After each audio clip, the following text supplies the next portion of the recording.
Okay, so picture this. You've gotten your first film scoring gig. Maybe it's from a student director at a nearby college, but however you did it, you got your first film scoring gig and you're so excited. This is your dream. You're so happy, but then the panic sets in. You don't know how to get ready for this. How do you prepare to score your first film? In this video, I'm going to be giving you 3 tips to get prepared for scoring a film and tell you how I do it myself as a composer and producer. If you're new here, my name is Marcus. I scored Lady in the Lake for Apple TV. I scored Home for Jesus Save Your Soul for NBC Universal. I've worked with Beyonce, Andrew Day, Chloe and Halle. I've been composer in residence for Juilliard's Music Advancement Program. I've got commissions from the Atlanta Opera.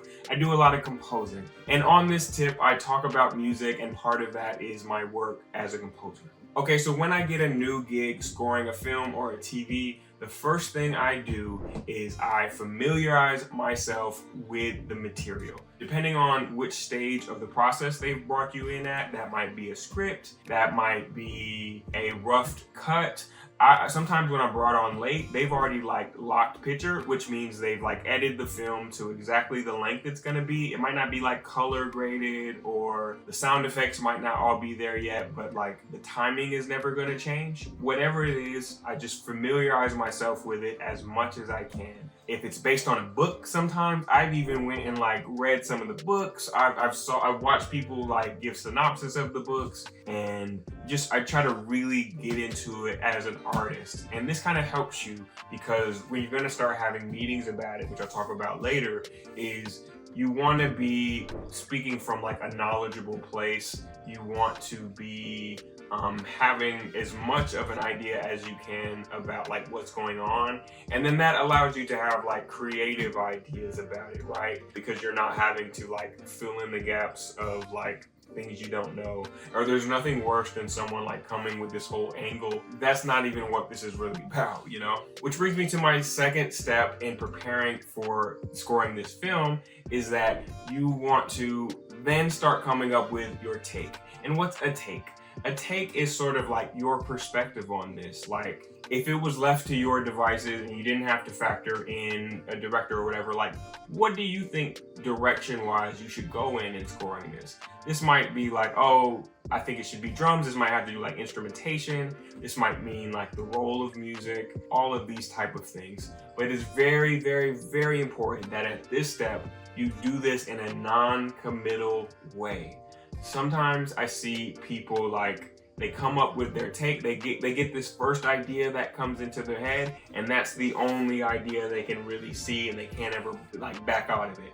They've imagined this as this comedic thing with these type of comedic sounds, and they can never get away from that. And that's a good way to lose your gig if you're not magically on the same page as the director. A good tool for coming up with your take is called comps, and these are comparables.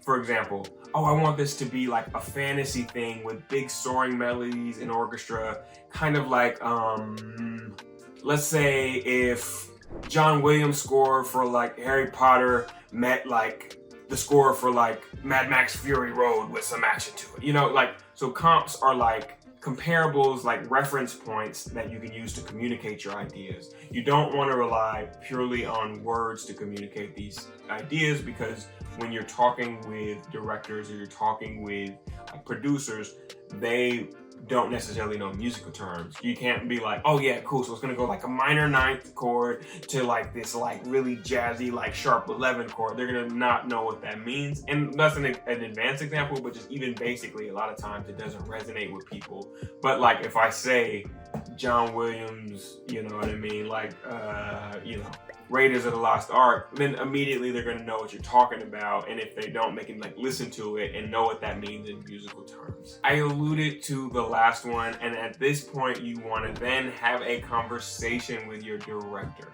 This is by far the biggest and most important step in this process, Why? What should you be talking about in that conversation? Well, you just want to get their opinions, get their thoughts on it. And if they're also new at this, they might not be good at this yet. So you kind of want to like facilitate this. The trick is to try to get them talking as much as you can, because inevitably they're not going to give you all the information. They can't give you all the information. They might not even know what they want yet, or they might think they know what they want, and you're going to give that to them and they're not going to want that anymore. So you just want to get them talking as much as you can. Some questions you might ask are like, if they have any like specific instrumentation that they hear, that's good to know, because sometimes they do, and it might be something you might have never thought of. You have different brains. A pro tip for this is that you want to try to get all of the stakeholders' opinions that you can. Sometimes that might be a studio executive, sometimes it might be a producer. I'll give you kind of a horror story that paints this picture for you.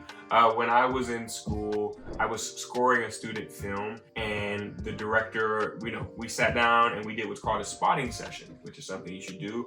A spotting session is when you and the director, you watch the film together. This was a short film, and we stopped it at every point that the director wanted music, and we talked about like, what's the role of music in that instance? Whose perspective does the music represent? Is it this character or this character? Is it the audience? Does it have to portray the environment? Like what is the music doing in this scene? How do you want it to feel?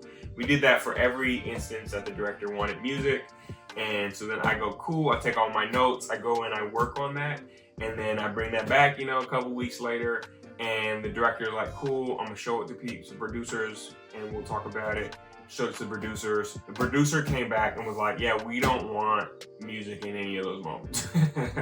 So I ended up kind of doing that for nothing, because I didn't realize that there were other stakeholders in this. I thought the director was the end all be all, but it was this producer. So you kind of want to like figure out who all get to say on this, and then kind of get their opinions all at once if you can. And they're probably going to have disagreements, but it's up to you to make sure everybody feels heard and you're kind of like working through that together. The big tip for this meeting is to just really listen. And I know that seems obvious, but like, don't like listen to respond or listen to show how clever you are. At this point, you already have the gig. So you don't need to like try to impress them at this moment by like saying something clever or one-upping them or something I see a lot of young composers do. It's like, just listen. Just listen. What do they want it to feel like? And like kind of listen between the lines. Like, what are they saying? What are they not saying? What do they really mean? Like these things. Just listen as best as you can at this point. Take notes. Don't try to be too smart for your own good. I hope this helps, and I hope you feel a little less anxious about working on this film. If this video was helpful at all, make sure you subscribe, like it. Comment if you have any questions, or if there are any videos you'd like to make me in the future that could help on any relevant topics. Thanks. Until next time.